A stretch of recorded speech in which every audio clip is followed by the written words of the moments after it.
Question number 7 देखिए। एक cylinder है, पूरा पानी से भरा हुआ है, पूरा भरा हुआ है। इस सिलेंडर के डायमेंशंस दिए हैं, इसका रेडियस गिवन है। Radius of cylinder is equal to 60 centimetre. इस सिलेंडर का हाइट गिवन है।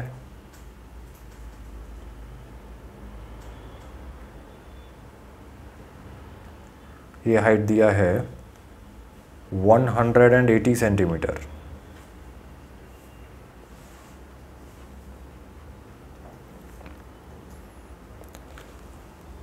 इस सिलेंडर में इस तरह का एक सॉलिड अंदर डुबोया गया है। ये क्या है? नीचे है एक हेमिस्फेयर, उसके ऊपर रखा हुआ है उल्टा कोन।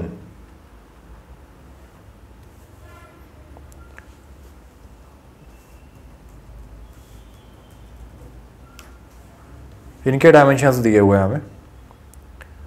स्फेयर का रेडियस दिया है, ये रेडियस, स्फेयर का रेडियस गिवन है। Radius of sphere 60 centimetre.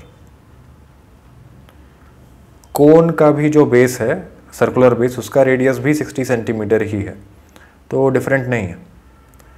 Radius of sphere और रेडियस ऑफ कोन दोनों ही 60 सेंटीमीटर है।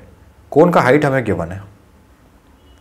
कोन का ये हाइट दिया है 120 सेंटीमीटर। अच्छा, ऑब्जर्व कीजिए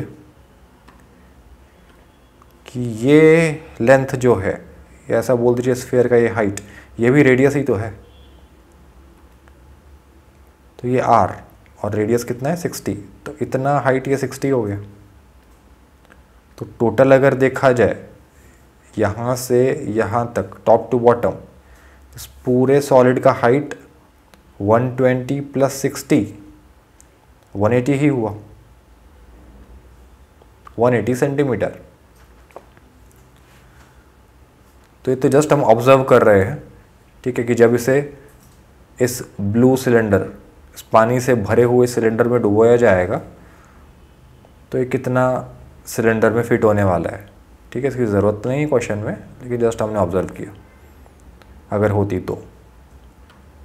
अब आगे देखिए, जब इस सिलेंडर में इस सॉलिड को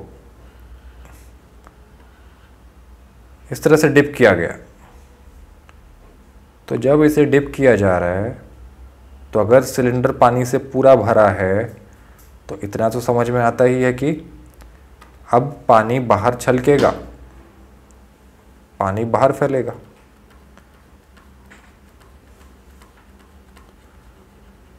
तो काफ़ी सारा ये पानी बाहर गिर गया, स्पिल्ड वाटर। तो ऐसा होने पर अब सिलेंडर में कितना पानी बचा है ये हमें फाइंड करना है। वॉल्यूम ऑफ वाटर रिमेनिंग या लेफ्ट इन सिलेंडर कितना होगा। तो इस बारे में पहले भी एक डिस्कशन किया था। देखिए क्या कॉन्सेप्ट है। कोई भी कंटेनर है,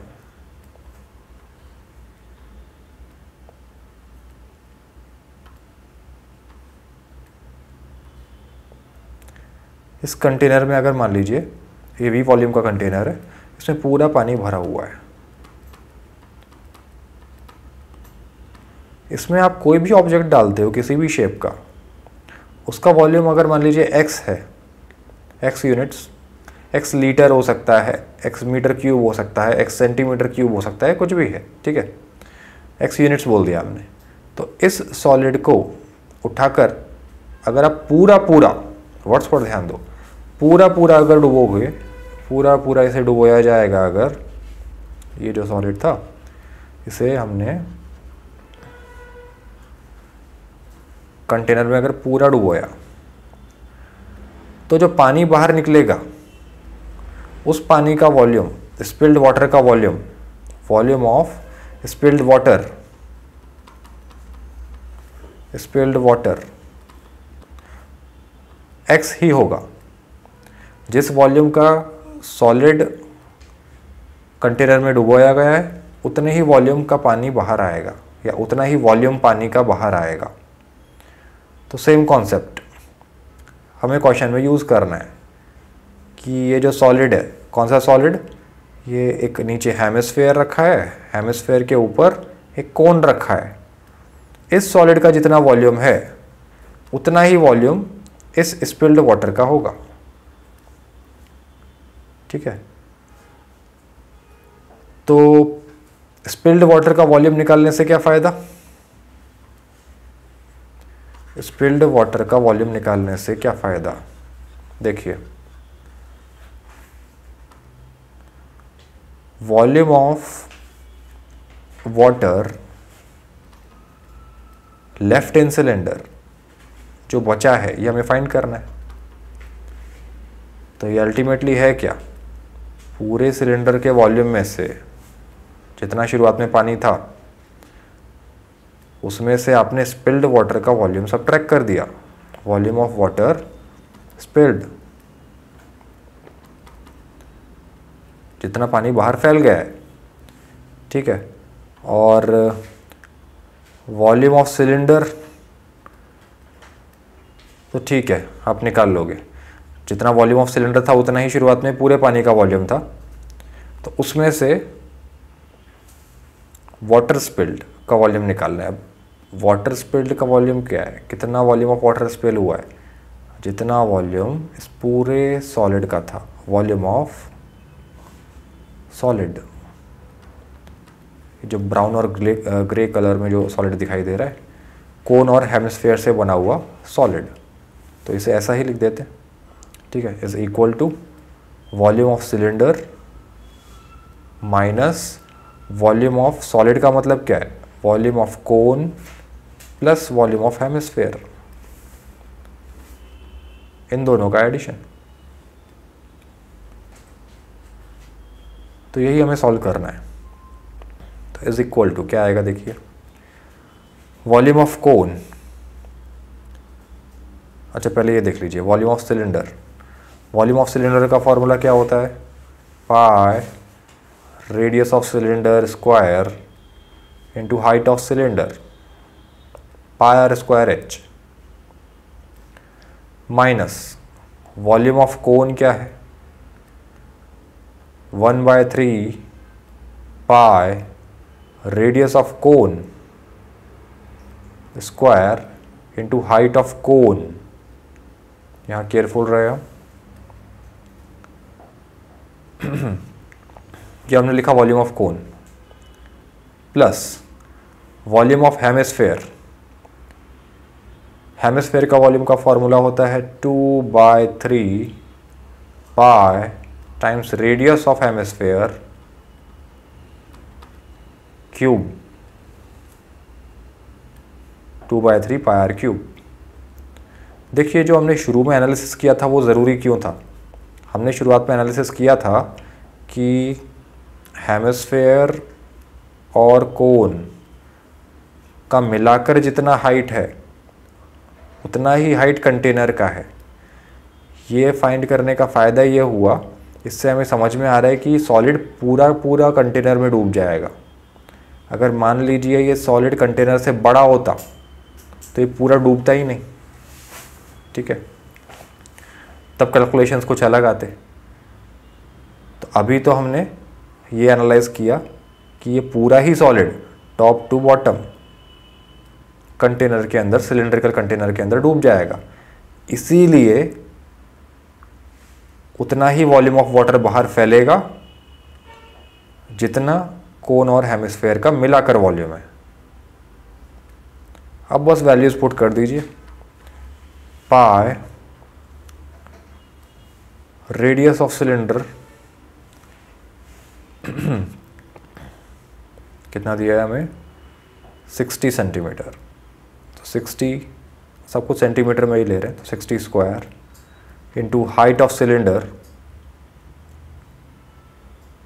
180 minus 1/3 pi radius of cone, cone का भी रेडियस 60 ही है तो 60 squared into height of cone ये 120 है। ये वो डायग्राम में ऑब्जर्व कर सकते हो, किसी ने नहीं बनाया तो पहले डायग्राम ड्रॉ कर लीजिए, फिर उसे देखकर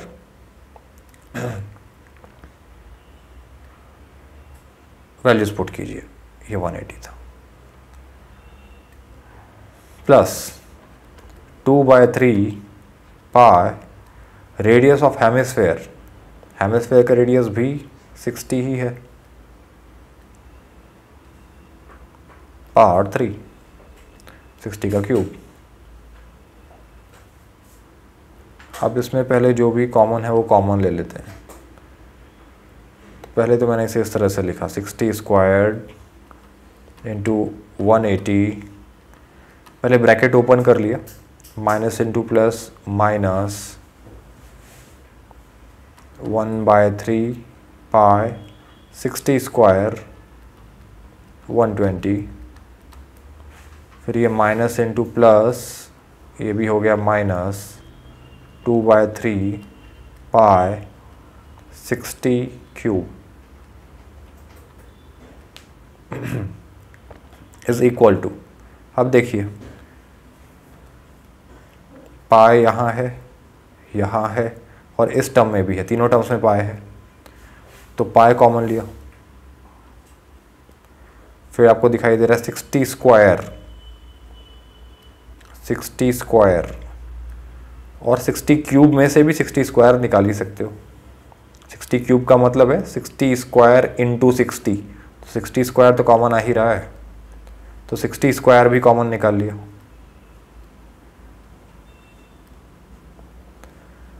इतना पहले आपने कॉमन निकाल लिया। अब अंदर क्या बचा है 180, पहले टर्म में से बचा सिर्फ 180, दूसरे टर्म में बचा है माइनस 1/3 टाइम्स 120 माइनस तीसरे टर्म में 2/3, पाई तो बाहर निकाला है, 60 क्यूब में से 60 स्क्वायर निकाल लिया था तो 60 बचा है, इज इक्वल टू, लिखिए पाई इंटू 60 स्क्वायर्ड, बाकी कैलकुलेशन आप अपने हिसाब से भी कर सकते हो, करेक्ट होना चाहिए बस। 180 minus 3 1s are 3, 3 4s are 12, तो ये तो 40 हो गया, इसे लिखा 40। फिर ये हुआ 3 1s are 3, 3 2s are 6, तो ये 20 हुआ, 20 और 2 मल्टीप्लाई होकर बन जाएगा 40, तो ये भी -40 आया।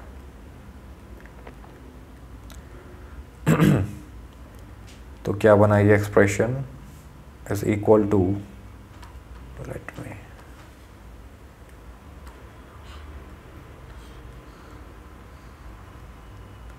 राइट में लिख रहा हूँ ब्लू से, कंटिन्यू कर रहा हूँ, is equal to pi into 60 squared, ठीक है, इंटू 180 माइनस 40, ये होता है 140, तो 140 minus 40 is equal to pi into 60 square, 140 minus 40 होता है 100,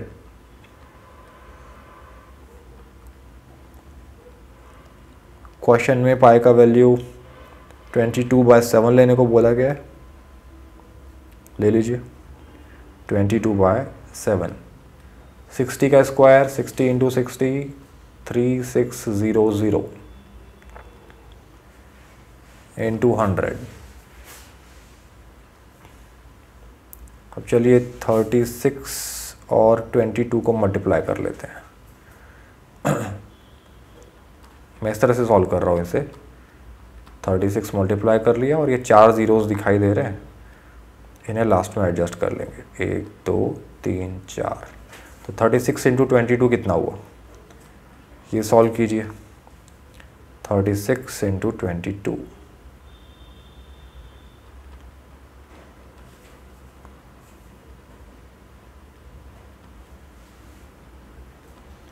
ये हुआ 792। तो आया ये 792 डिवाइडेड बाय 7 इंटू 10000। अब 792 को 7 से डिवाइड कीजिए। 792 को डिवाइड कर रहे हैं 7 से। 7 1 ज़ा 7, फिर आया 9, फिर से 7 1 ज़ा 7, फिर से आया 9, फिर लिखा 2, फिर ये 2 कैरी किया। 7 3 ज़ा 21, सबट्रैक्ट करोगे तो आएगा 1, फिर डेसिमल लगाकर 0 लगाया। 7 1 ज़ा 7, फिर ये आया 3, फिर 0 लगाया। 7 4 ज़ा 28, फिर से 2 लिखा, फिर 0 लगाया, फिर 7 2 ज़ा 14। इस तरह से आगे बढ़ेगा ये, और आगे कर सकते हो। 6 आएगा, फिर 0 लगाओगे तो 7 8 ज़ा 56। इतना तो लिखा, ठीक है। तो कितना आ रहा है, इज इक्वल टू 113.1428 इंटू 10000। ये आंसर हमारा आया है सेंटीमीटर क्यूब में। क्यों? क्योंकि हमने सारे रेडियस और सारे हाइट सेंटीमीटर में ही लिए हैं, तो जो रिज़ल्ट आया वो सेंटीमीटर क्यूब में आया है। आंसर यहाँ प्रेजेंट किया हुआ है मीटर क्यूब में, तो मीटर क्यूब में कन्वर्ट करना आसान है। कैसे कन्वर्ट किया जाएगा, चलिए इसे नई शीट पर लिख लेते हैं। ये फाइनल आंसर आ गया वैसे आपका।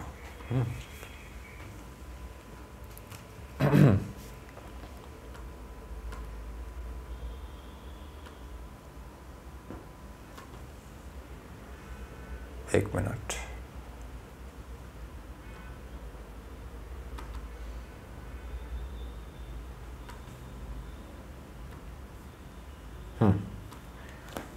तो क्या था हमारे पास, ये था।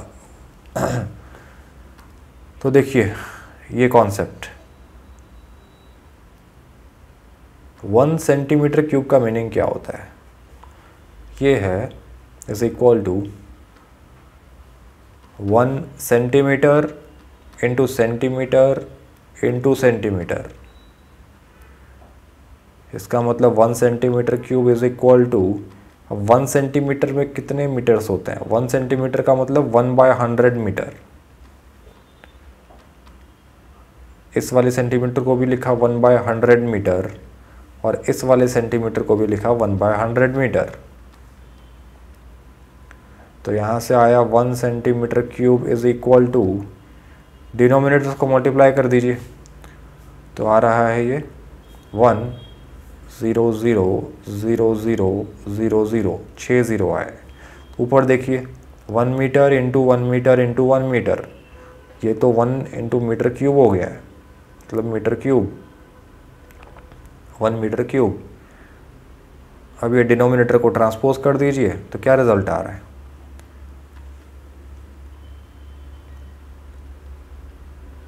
6, 1 के 6 0 लगाए, 10 लाख मतलब 1 million centimetre cube is equal to 1 metre cube. ये रिलेशन याद भी रहा तो अच्छा है। हाँ, इसे ऐसा भी याद रख सकते हो, 10⁶ centimetre cube equals to 1 metre cube.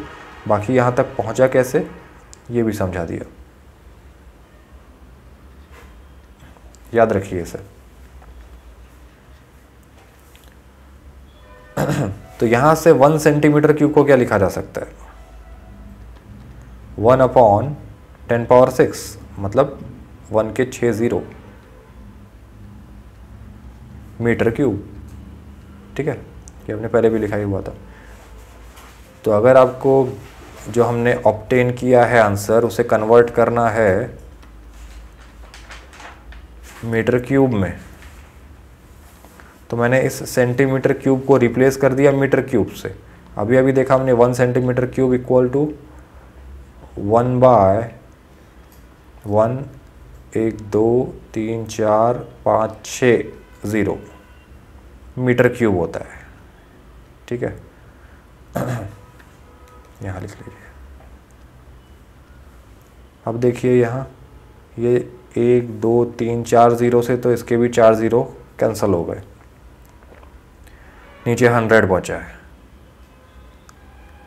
ये अगर डेसिमल को शिफ्ट किया, डेसिमल दिखाई दे रहा है यहाँ पर है, तो अगर 100 को एडजस्ट किया तो डेसिमल 2 प्लेसेस लेफ्ट शिफ्ट हो जाएगा। तो ये बना 1.131428 मीटर क्यूब। ये आंसर है आपका। अगर मीटर क्यूब में आंसर चाहिए तो ये है, बाकी सेंटीमीटर क्यूब में तो ऑलरेडी आंसर लिखा हुआ था। इसे और कैसे बेटर लिख सकते थे, सेंटीमीटर क्यूब में ही अगर प्रेजेंट करना होता है तो इसे आप लिख सकते थे। देखिए यहाँ 1 2 3 4 ज़ीरोज़ हैं, तो 4 ज़ीरोज़ मतलब 10⁴ को एडजस्ट करने के लिए डेसिमल को आपको 4 प्लेसेस राइट शिफ्ट करना पड़ता। तो डेसिमल अभी 3 के बाद है, फिर 8 के बाद डेसिमल आता, तो क्या बन जाता 1131428। 10 के सारे पावर्स हमने एडजस्ट कर दिए, अब 10⁻0 हो गया, कोई पावर बचा नहीं है। तो इतना आप आंसर लिख सकते थे सेंटीमीटर क्यूब में, तो ये भी आंसर होता। तो सेंटीमीटर क्यूब में ये आंसर है, मीटर क्यूब में ये आंसर है।